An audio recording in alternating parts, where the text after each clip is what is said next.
আসসালামু আলাইকুম। শীতকালে আমরা সবাই এমন কিছু খাবার খুঁজি যা শরীরকে ভেতর থেকে উষ্ণ রাখে, হজমে সহায়তা করে এবং খেতেও আরামদায়ক।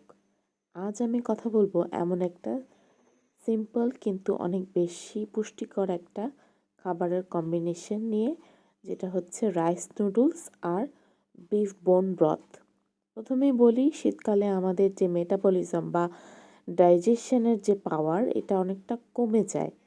অনেকেরই অ্যাসিডিটির সমস্যা বাড়ে। রাইস নুডলস হচ্ছে খুবই লাইট এবং ইজিলি ডাইজেস্টেবল একটা খাবার, গ্লুটেন ফ্রি। এটা আমাদের শরীরকে হালকা রাখে, স্টিডি সোর্স অফ এনার্জি যেটাকে বলি আমরা, অব্যাহত রাখে, শরীরকে ক্লান্ত হতে দেয় না। অন্যদিকে বোন ব্রথ বা হাড়ের স্যুপ হচ্ছে গরম, সুদিং আর অনেক বেশি খনিজ উপাদান সমৃদ্ধ।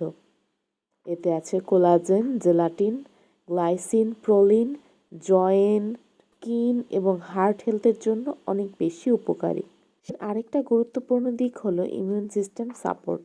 বোন ব্রথে থাকে জিঙ্ক, ম্যাগনেসিয়াম, ক্যালসিয়াম, যা শরীরের প্রাকৃতিক ইমিউন রেসপন্সকে শক্তিশালী করে তোলে।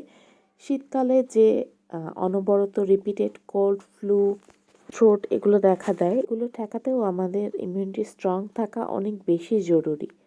আরেকটা সুন্দর সুবিধা হলো এটি হাইড্রেশনকে সাপোর্ট করে।